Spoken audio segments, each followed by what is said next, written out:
It seems that many people in today's society feel isolated. They crave genuine connection. What's at the root of this? Is it technology, the aftermath of COVID, or just the human condition? This podcast, I talk with two people who have been through two very different experiences that remove them from their normal social connections. Lise DeGuire's sunny disposition in the face of horrendous burns, over 65% of her body, influenced her experience. Cherie Aimee's heart failure and subsequent transplant had a profound impact on hers. There's wisdom in both stories. Come join us.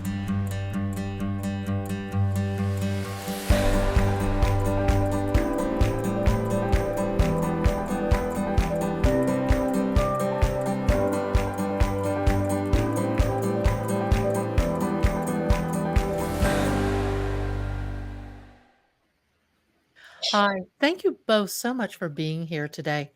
I thought I'd start off the conversation with a quote, a definition really from the NIH.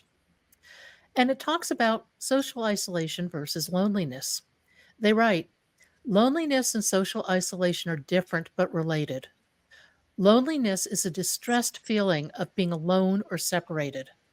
Social isolation is a lack of social contacts and having few people to interact with regularly. You can live alone and not feel lonely or socially isolated, and you can feel lonely while being with other people. And I think the distinction between the two, and they overlap to some degree too, I found that really interesting. So I'd like to invite you guys to chime in and see what you think.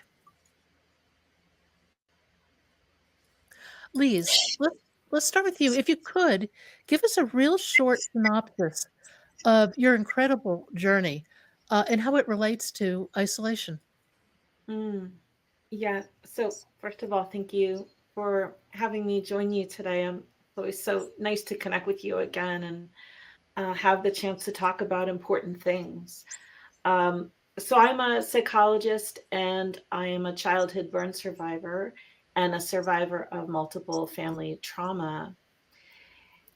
I was burned at the age of 4, very, very seriously back in a time when a person burns 65% on their body, third degree, was not really expected to live, especially not at the age of 4. And from that sort of crucible of crisis, I spent a fair amount of my childhood alone in a burn hospital. When I say alone, obviously I wasn't alone. There were doctors and nurses and there were other kids there, but I was without my family most of the time, which is a whole other story. So I went from there back into trying to integrate into a childhood where no one was expecting a severely burned little girl with, at the time, half of my face was under serious construction because I lost my lip and my chin and my neck, and I was very, very badly disfigured. So I guess the ways that my mind goes towards this topic of loneliness and isolation are my experiences of being without family, and then my experiences of at times being without friends and being bullied. And then also the times that I have been with family and that I have been with friends, and the contrast between those two. But I think I'll rest here because I want to hear from Cherie, and we'll get this party started. Cherie? Yeah, thank you, Pat, for hosting this. Always an honor to have these chats with you, so I appreciate you inviting me back on. And Lise, your story is so powerful, so I really look forward to diving deep with you today. So my story, my name is Cherie Aimee. I'm a public speaker. I'm a near-death experience survivor. I'm also a cancer survivor and heart transplant patient. I am celebrating my 10-year heart transplant anniversary this year. Very exciting. My story begins in 2010. I was coming off of chemotherapy to treat Hodgkin's lymphoma, a rare form of cancer, highly treatable.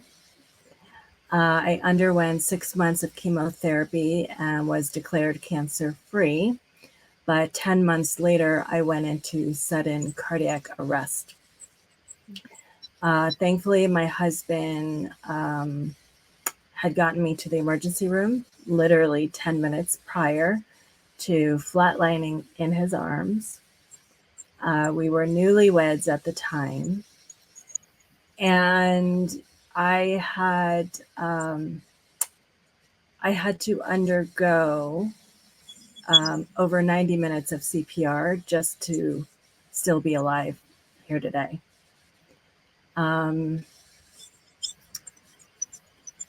My heart never restarted for quite some time, but advanced forms of life support and resuscitation were able to keep me alive long enough for doctors to basically explore pioneering opportunities to keep me alive via I kind of call them bionic heart devices.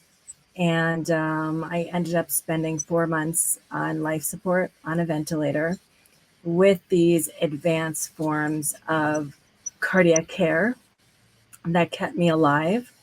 And I ended up going home with a portable version of this bionic heart device and lived on it for about 5 years before receiving a heart transplant.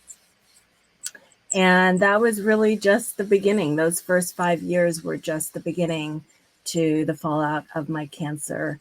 And so ultimately, I ended up spending almost 10 to 13 years pretty much isolated from the world, bedridden in bed. And we'll go into a little bit more of how I coped with that. But that's kind of a short synopsis of what happened to me.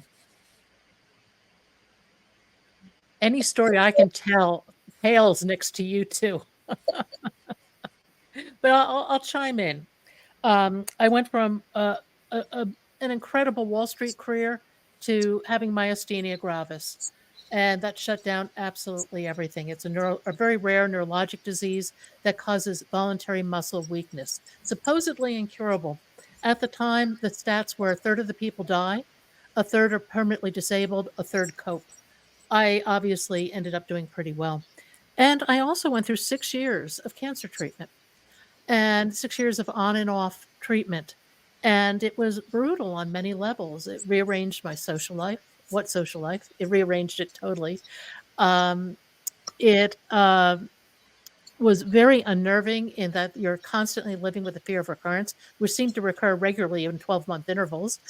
And you really had to pause and reassess life a great deal. So I think that for me, those were two real critical experiences of isolation that taught me a lot. What did you all learn from your experiences?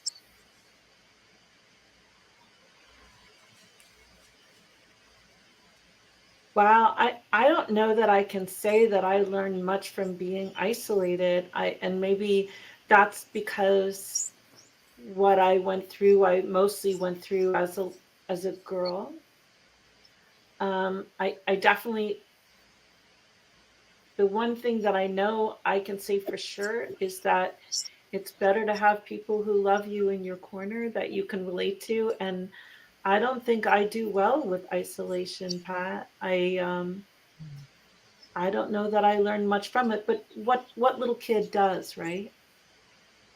Well, and you from your book and whatnot, you have a naturally gregarious, kind of sunny disposition. You are Indeed. super outgoing. And I think that was a huge mitigating factor in the way that allowed you to navigate what you went through. Yeah, and yeah, thank you for noticing that, Pat. And my family used to joke, and again, I have to paint the picture. I mean, I look a lot better now than I used to, but this is 75 operations, and I really was initially pretty monstrous looking.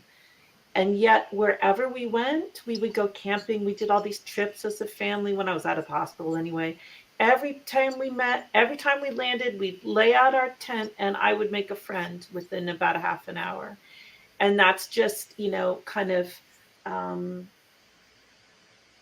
I think that it is possible to have a life energy inside you and a warmth and a friendliness and a care about engaging people that overrides how you look, that overrides anything. And maybe that is something that I learned is it was so important to me to make a friend and to not be that ugly girl that people were going to pick on, that I was going to make you be my friend whether you wanted to or not, pretty much. I love that. Yeah, I mean, to think of how young you were to go through something so, yeah, I can only imagine what that felt like being a little girl inside your head, as you're navigating something that feels completely uncertain, right?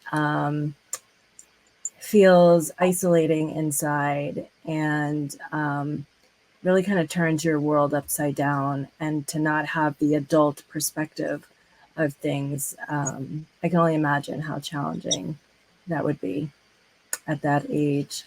Um, for me, definitely going through as an adult, I will share that, I pretty much learned like what it was like to go through three different types of isolation. So there's the isolation of having the cancer. And I remember that even though I had people around me, I had my husband next to me. I remember at night while I was in treatment, I remember saying to him, even as you're holding me, there's this void, like deep inside. It was like in my heart. And I would try to explain it to him. I'd be like, you're hugging me, but you can't reach inside that spot. And it feels so incredibly scary and lonely and isolating. And so that was one version that I'll never forget, that because it was a very new feeling for me. And then there was the isolation of being on life support. So being in and out of a coma, for three of the months I was in and out of a coma and on a ventilator, all these machines keeping me alive and unable to really communicate through words and language. I had to use, people had to read my lips, or as time went on, I would have to maybe scribble with a pen and pad, but I could not write anymore. So I lost all ability to utilize my fingers and my arms. And so that was like a shock and new. Like, what do you, like, I'm trying to write and I can't write all of a sudden, to lose all of that overnight. So there was that type of loneliness. And then I experienced the loneliness of everything I just shared with you, and like this over a decade of being bedridden and isolated from the world, and then to go through 2020 and the pandemic, that was like a third level of isolation. So these are actually three different types of isolation that have very different circumstances. And to answer your question of like, what did I learn from that? Number one, I would say I learned how to hold a space of compassion for myself that I never knew before.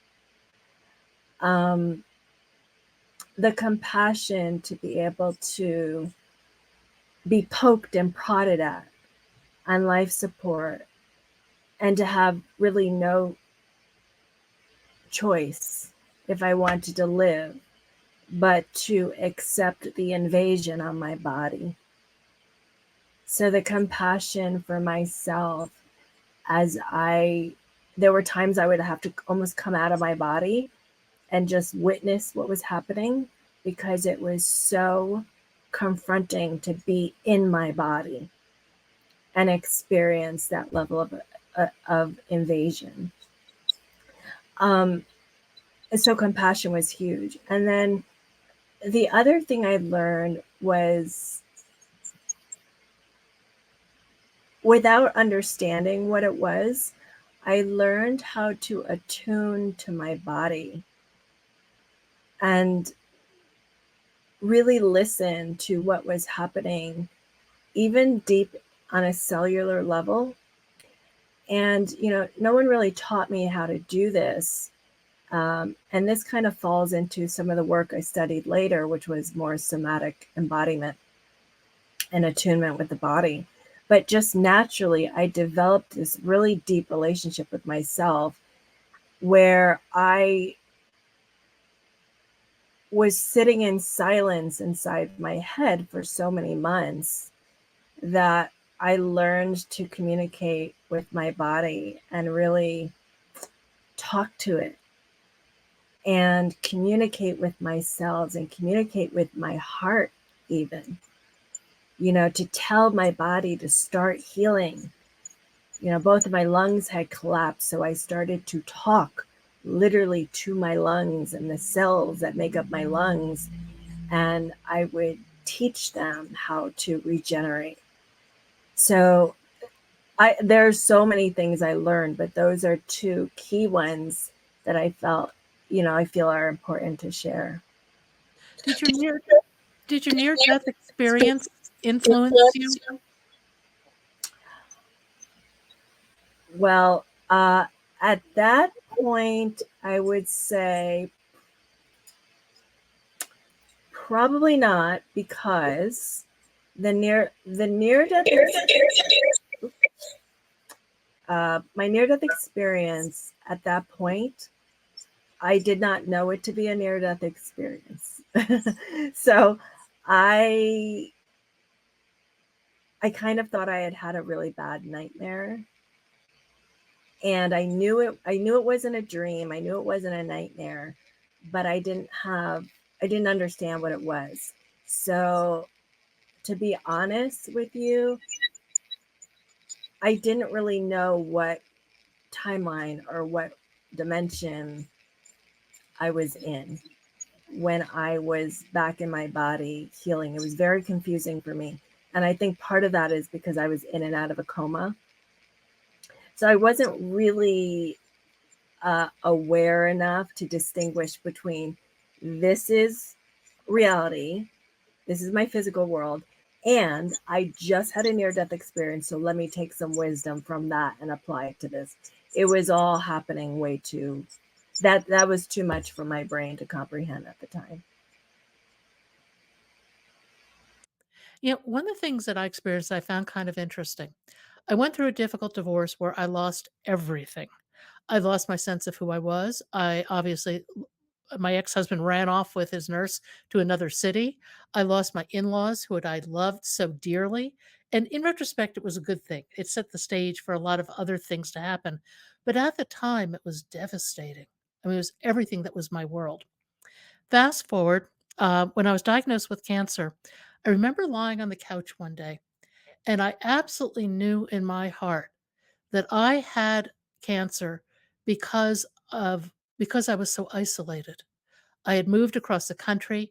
I didn't know anybody. Even though I had a lot of people around, I didn't have real meaningful connections.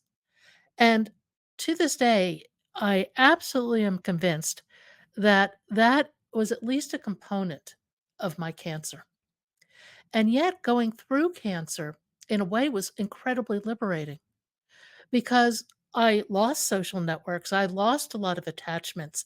And yet, it brought about a sense of freedom because it forced me to go within myself. And within myself, I found companionship, I found strength, I found curiosity, I found a developing spirituality, all of which was incredibly comforting and kept me going through some hard times. And I look back at that now, and I'm actually very grateful for it all because it has allowed me to develop my sense of self much more and become very comfortable stepping outside my comfort zone, although I've been pretty comfortable doing that forever. But, I think that that's where the adventure of life lies actually, in finding that core of who you are, developing those aspects of yourself that you like, and then putting them out in the world. Lise, any thoughts? Yeah. Um, I related to what you were saying, Pat, from a very different perspective again, but my real companion during all the things that I went through it wasn't my family, because my family came and went, and I was in and out of the hospital, and I was in and out of schools, and there was a lot of upheaval all the time. But my companion was music. Oh, really? Yeah, and there was a lot of music in my family. Both my parents were musicians.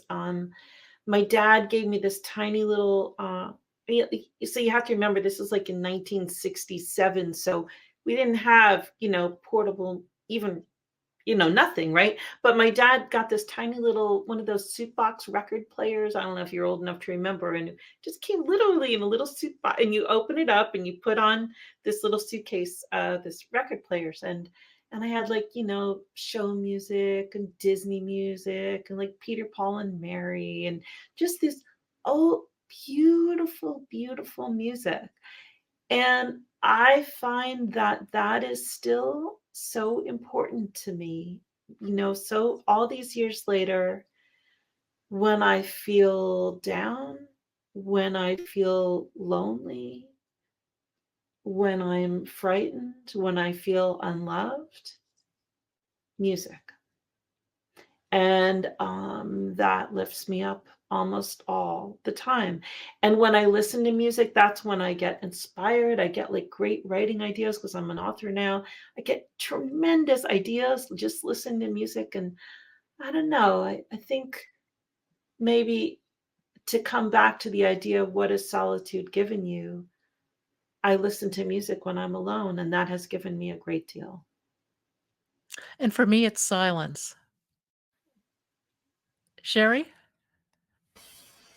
Yeah, I definitely relate to the music piece because I think that time spent really attuning to my body helped me to identify and learn how to communicate with others what I need to help me get through very frightening situations.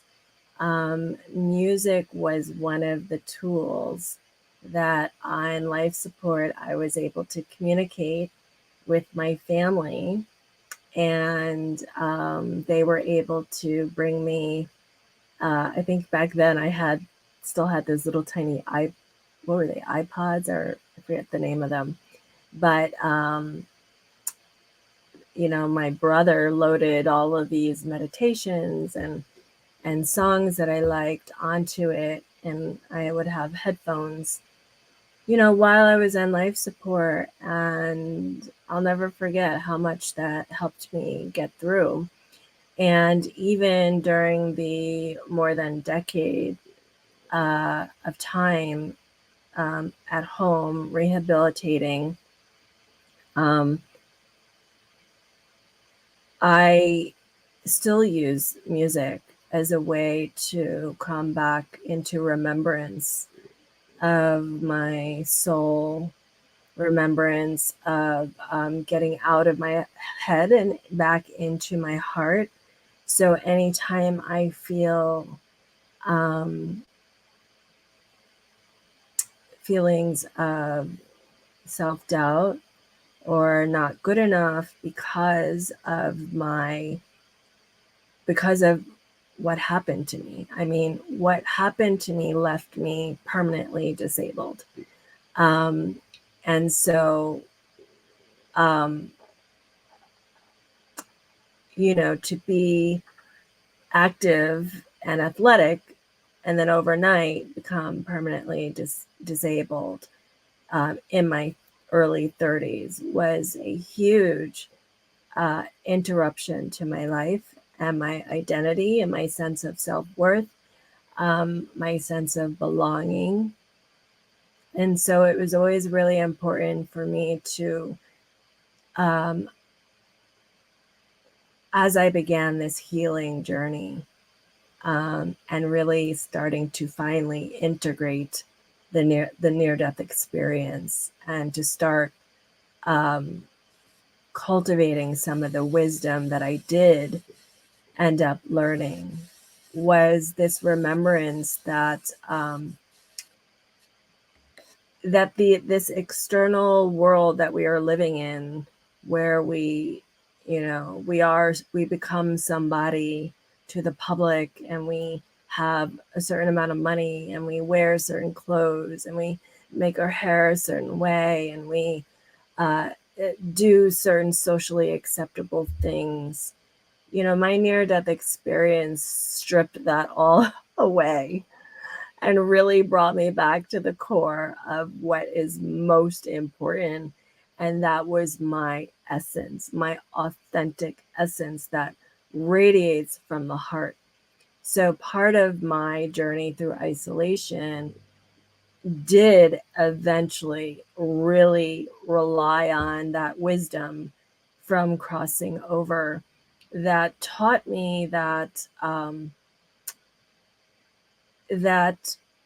the inner world, the inner landscape, is actually more real than whatever it is I'm seeing with my physical eyes in the external world. That it's the actual internal world that is the most important when it comes to healing on a mind, body, spiritual level.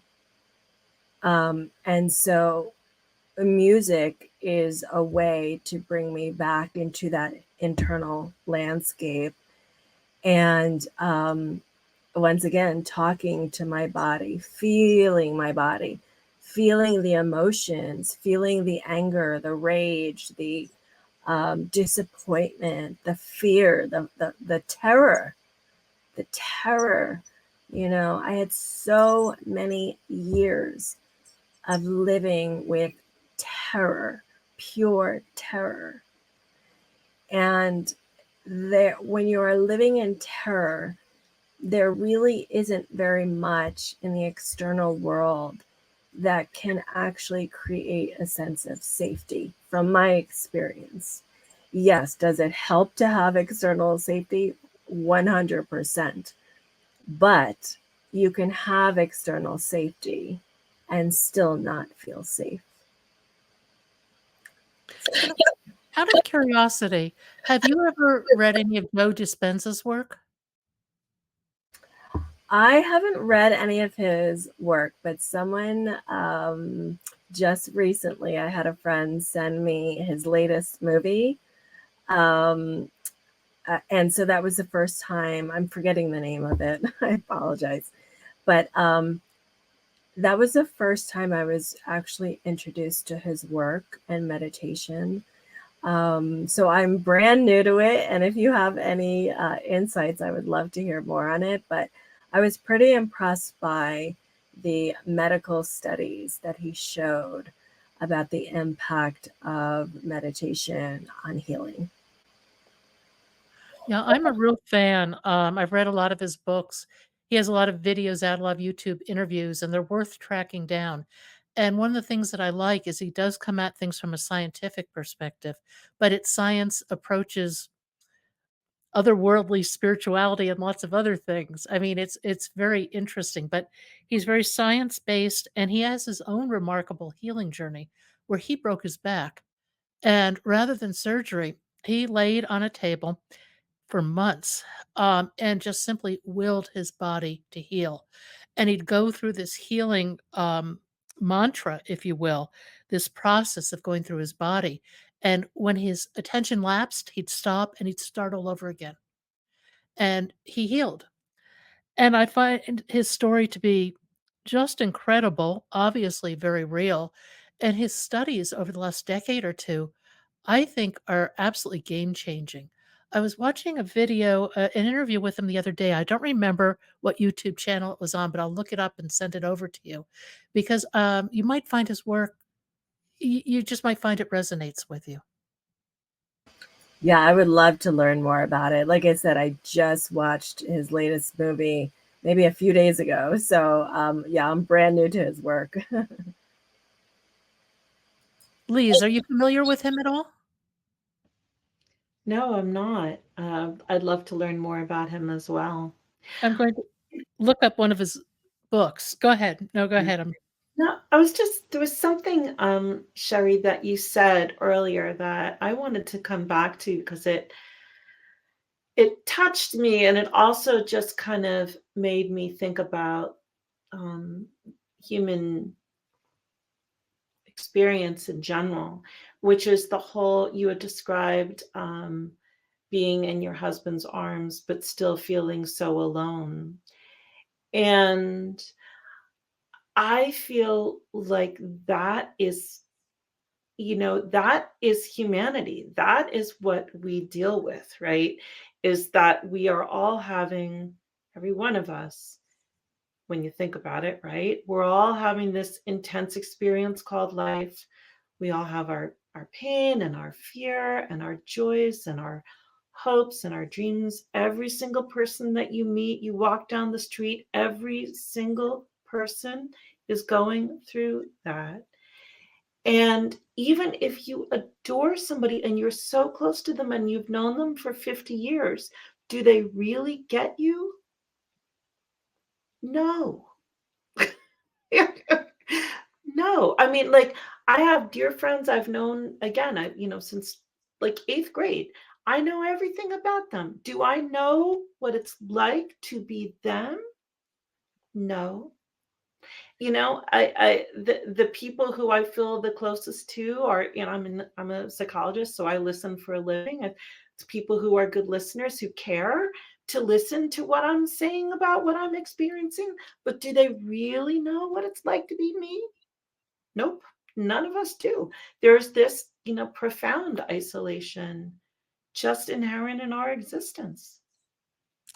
I think that's true, but I think there's also a superficial societal level to it. And that is that people don't even reach out or try anymore. I can't tell you how, I mean, I interview people, I talk to several people a week, right? I'm astonished, constantly astonished that nobody ever asked me any questions. Not in the interview necessarily, but behind the scenes, in the chat and things like that. And I find it everywhere. I always ask questions of people. I always try to engage us. Maybe it's just the way I am, but I'm always stunned at what I perceive to be a lack of interest on the part of others. Yeah, that's sad. That's sad. I don't know if it's sad or not. I think it's just the way things are. I think people are very self-involved or more involved with their phones than they are with the people around them. And I think we're forgetting how to cultivate real connection. Yeah, I mean, I definitely have noticed, I think, I don't know if it's that people aren't listening, or is it people feel maybe they are imposing themselves, in your world, or they're not quite sure, boundary wise, whether it's appropriate to us. But I know that, I share my story all the time, and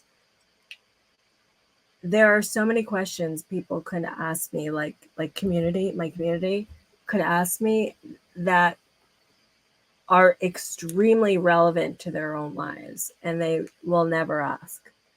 So, I have been able to accomplish quite a bit, given the mental challenges, number one, of dealing with isolation for so long, but also the physical challenges of just this long, drawn out painful recovery that will be continuing, through the end of my life. So I'm surprised that more people they will sit there and say, oh, tell me your story, but they won't really say, well, how did you do this?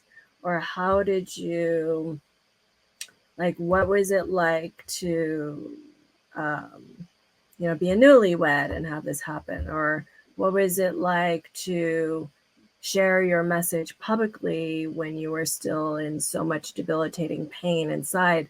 Where did you get that confidence from? I find the people that ask me those questions are usually people that interview me on something like this. But it's not when I go at a family function. It's not when I'm really hanging out with friends. So part of me is like, are people self-absorbed, or do they just actually not have the art and skill of connection and getting to know people on a deeper level? That's probably part of it, not having the skill. But doesn't that go to the way we interact every day in our society and the way it's structured and what we value? I mean, we value stuff more than personal relationships. Yeah, and I feel like a lot of that is because we are living externally. We are living, and this is what my near-death experience, this is what I'm talking about when my near-death experience taught me, that it's the inner world. So living from the inside out. When you live from the inside out, you are more likely to come up from the heart with a level of curiosity, not just for yourself, but curious about the people you are connecting with. When you're living from the external world in, I feel like that's when it comes off as superficial. And not because we are all superficial people, but because we have been conditioned to just relate from what the media or the television or the latest movie is telling us what is important, or how to live our lives, or these are the things that are important in life. So if the media is telling me the latest pocketbook is what's most important in order to connect with other people, I'm gonna flaunt my pocketbook. I'm gonna share it on social media. I'm gonna talk about it. When I meet my girlfriends, I'm gonna be like, oh my God, I love your bag. Right? But when I'm living from the inside out, I'm first getting curious about my own inner world. I'm getting curious about my own body, my own emotions, my own ability to move through the world on a daily basis. So that is going to inspire me more to get curious the next time I run into my girlfriend and say, well, what's coming up for you, in your internal world? I mean, that to me is that is a big perspective shift. So you're either living from the inside out or you're living from the outside in. Absolutely. I couldn't agree more. What is it though that enables one to make that shift, or what are the stages of that shift? Because when you're living from the inside out, you're relating very differently. You're relating on an emotional and energetic level. You're relating on a human level and a level of care to some degree with the other person. And that is missing in living from the outside in. Totally missing. But how do you make that shift? What's involved with that? I, I'm going to jump in on that one, which is I think this is where um, suffering is a gift, because I think, generally speaking, people who have suffered, usually, and I'm not saying in the moment of suffering, you're just trying to get through the moment of suffering. But in general, I think suffering usually brings people to a whole other level of depth and care and empathy towards others, and your pocketbook no longer seems that important, and all kinds of things don't seem that important because you know that it took great strength just to get where you are, and then you start to be so much more interested in other people's great strength, and you start to have that intuitive feeling of when somebody's come into the room that is operating on that same level as you. Um, so I think suffering, if you can get through it, is the doorway. I definitely agree with that. I would say that people in my life that are great listeners know how to be present in their own bodies, right? And presence is going to require you to build up that capacity to sit with your internal world. There are people that will go into a yoga class, and before, let's say they did no asana movements, just sat on the mat and maybe did a couple of arm stretches throughout the hour. By the end of that hour, they are actually exhausted and they haven't really done a full hour of real asana movement poses.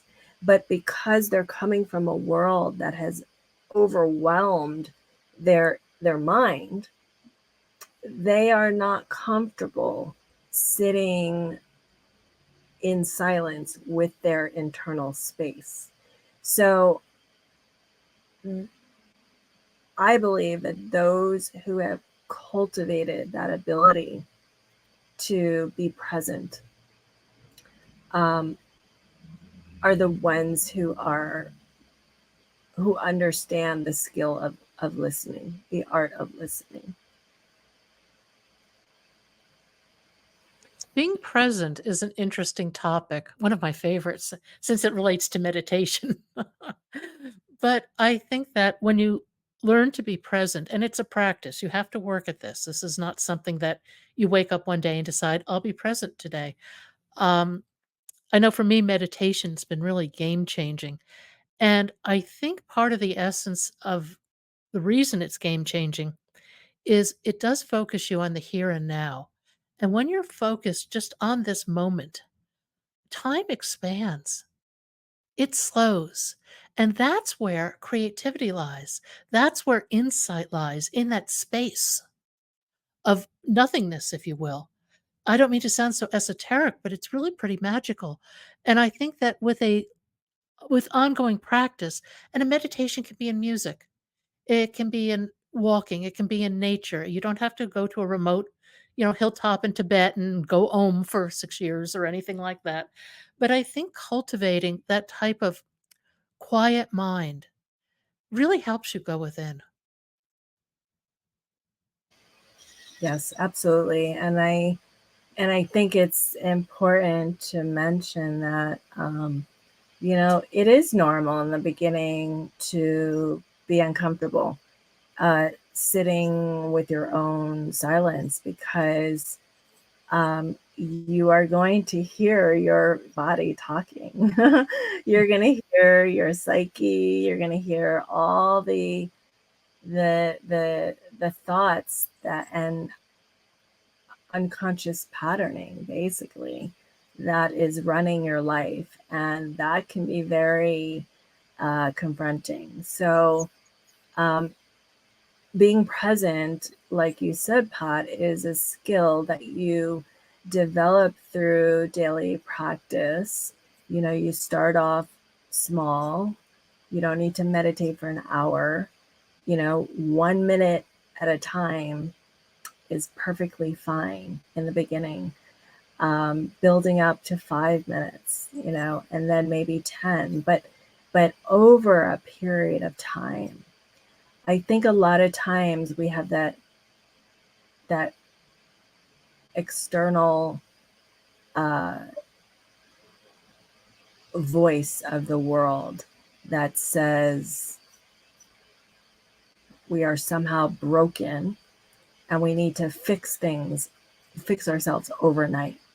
And that is not the path of healing. The path of healing is slow, it is gentle, it is compassionate, and it is understanding that every shift we make in life, whether it's a choice to explore alternative healings or a choice to explore yoga and meditation, or a choice to make it another day on life support,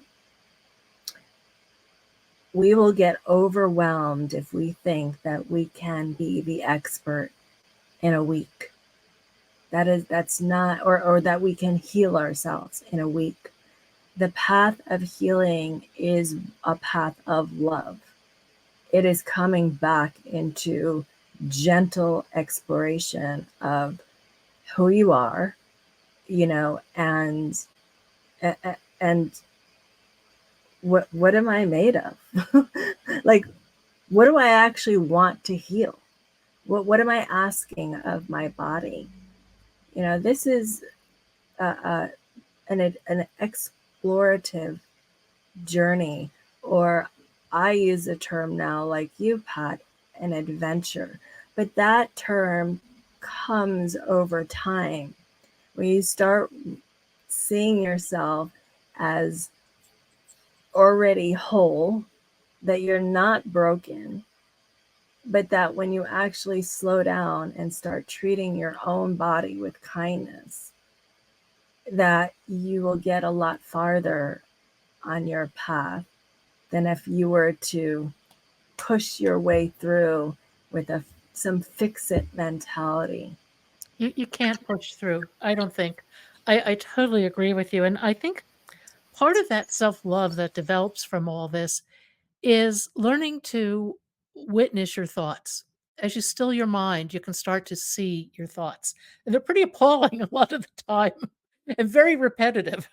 But once you can see your thoughts, you can all of a sudden step back and make a conscious choice about whether that is true or not, whether you believe that or not, whether or not you want that script running through your brain. And with that conscious choice, everything changes.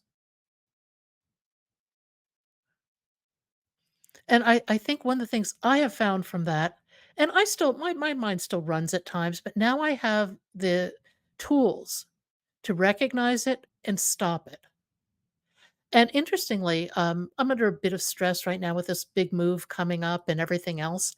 And one of the ways I'm dealing with it is to be very proactive in terms of self care, making sure I am eating really well, making sure I'm getting exercise every day, meditate every day. I'm making my self care the number one thing on my list before anything else.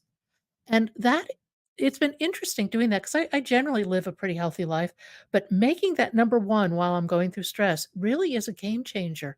It really shifts everything. Hey, Pat, where are you moving? Up to Idaho, actually. Cool.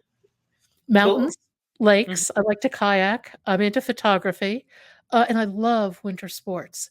So within an hour, there's local skiing. Within 2 hours, there's Sun Valley, and I really look forward to that. The Southwest is wonderful, but I'm originally from the Northeast, and I like those vibrant fall colors. I like the cooler weather. I like the smell of the earth as opposed to the dust running through the house. So I'm kind of looking forward to a little bit of return to something that's somewhat familiar and a slightly bigger area where I can connect with people with similar interests. This area where am now is wonderful, but very small.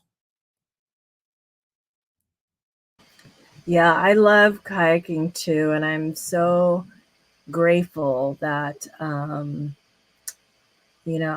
15 years now on this journey of healing. Actually, 16 since the cancer, and last year was the first time I was able to kayak Oh, in all of those years, and it's one of my favorite favorite all-time activities. And it just reminded me to share that a big part of my healing from the isolation, but also healing on a physical level as well, has been the presence of water in my life.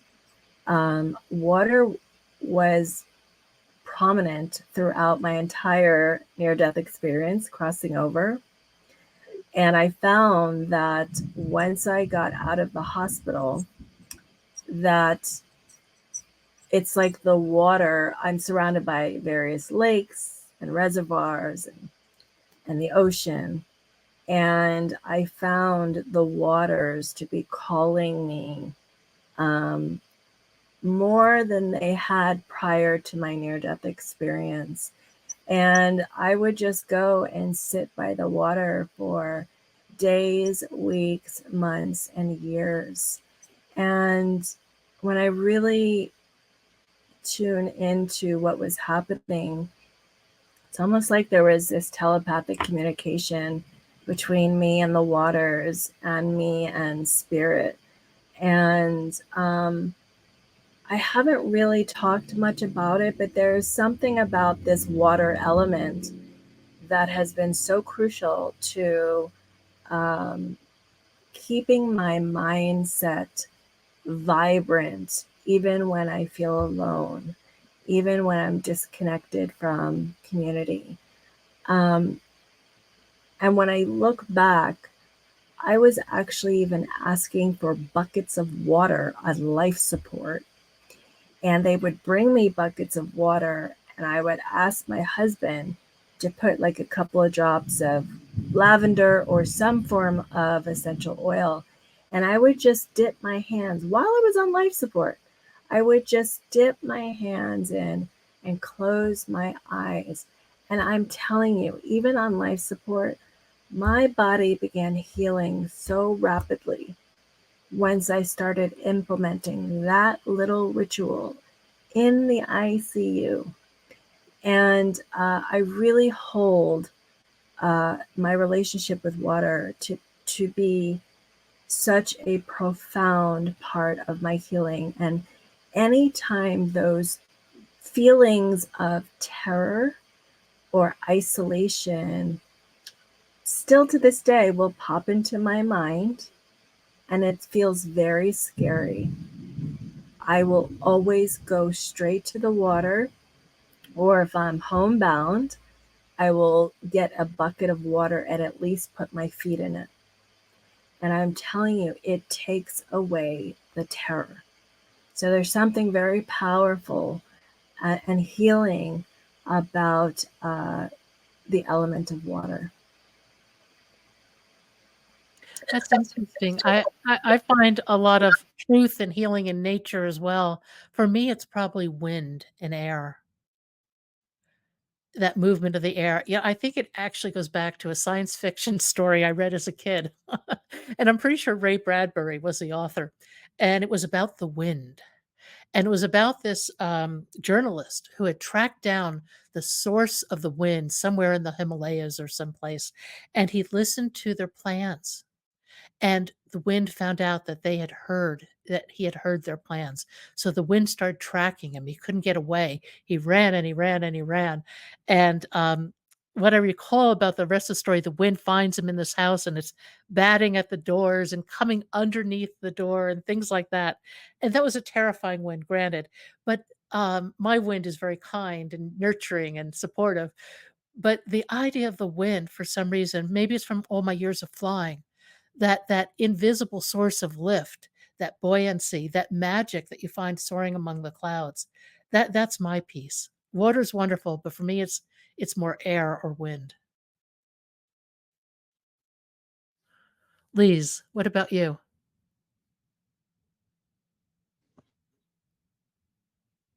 You're muted. There you go. Yeah. I don't know that I feel like there is a particular element the way that you women do that speaks to me, but certainly being outside just in general, every time I need to feel connected, I guess, with the universe in a way that I don't if I'm in my own head worrying, just being outside and seeing the trees and hearing the birds and boy, it makes a huge difference. And with my clients, a lot of times even when people are very depressed, I'll talk to them about like, okay, can you get outside every day, even just a little bit? Can you, even if you're just sitting in a chair outside, can you do that? Because it helps people. And it's about baby steps. Mm, right. What words of wisdom would you give to people who are feeling a little isolated or alone? What would you obviously you would wish for them not to feel that, but what kind of concrete things would you say to them that might help? Are you asking me? Sure. Yeah. Well, I think the first thing I would say is that we all feel that way sometimes. It's again, I back to what I was saying before. I think that's a universal experience of being a person, and it can feel so painful, and it can feel to people like it is just them, but it isn't. We all feel that way now and then. And I'm always encouraging people to reach out to people that they know and love. Uh, Again, I think COVID didn't do us any favors, and people have, generally speaking, gotten sort of used to being alone, and a lot of people have been having trouble breaking out of that. And now that we all text all the time, I mean, that's nice. And I like to be able to text too, don't get me wrong, but it's just not the same thing as a conversation. No. I'm always encouraging people to actually call somebody and maybe even see them, right? Because it's different when you're hearing the sound of somebody's voice and you're seeing somebody's face in front of you. Uh, we fool ourselves if we think that texting is the same thing. It's not. I couldn't agree more. Here and there, I have the opportunity to meet people in person who have been on my podcast. Oh my gosh, it's just a totally different experience. I met one gentleman who, when I met him in person, he's like 6 foot something. I had no idea. He has a huge presence that doesn't come across, in a little screen. It's just and all of us, we have our mannerisms, our energy, and you have to be in person to Yeah. really feel that. Right. Yeah, absolutely. I will always opt for in person because I've seen for myself how much more healing it is for me. And I've given myself permission to be in community and actually not feel I even have to say anything. And I think that's important to share too. You can co regulate with other people around you without feeling like you have to actually be social. So that is important to know as well. If you are feeling isolated, sometimes we don't want to go and hang out with other people because we don't have the energy to be engaging. But you can take a class, you can be out in nature and be in community with the chipmunks and the squirrels and the trees and the water again. So community is just allowing us to regulate our own nervous system with the world around us. So, and for those, again, because I know what it's like to be bedridden for so many years, I was able to create community through social media. So you can join an endless number of groups, and sometimes just sitting on Zoom with other people that can relate to what you're going through is enough to not feel so alone. And I would also add that it's okay to want to be alone. I can remember being invited to a party, and something inside me just did not want to go. And I called a friend of mine who's good at kind of digging down into the root cause of things. And she just kept pushing me and pushing me for the reason I did not want to go to this party. It was a cool party, neat people would be there, et cetera, et cetera. And finally, I blurted out because they waste my time. And that was true. I felt that that was not a good use or the highest use of my time. And I think it's okay to make those decisions too, to say that I'm okay being with myself. I have things that are meaningful to me that I want to do, and I don't have to always engage. So, ladies, any other words of wisdom for everybody?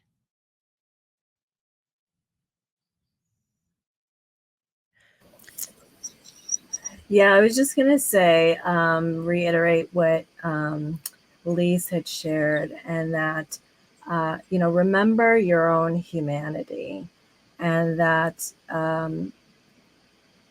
the world outside, that external world that I was talking about earlier, conditions us to think something's actually wrong with us when we feel these feelings of isolation or being alone. And they are so normal. I mean, they are our humanity. And that's where I believe it's really important to exercise compassion. And part of that healing journey is learning how to be with some of these emotions without creating a story or a meaning around it that somehow you're not good enough.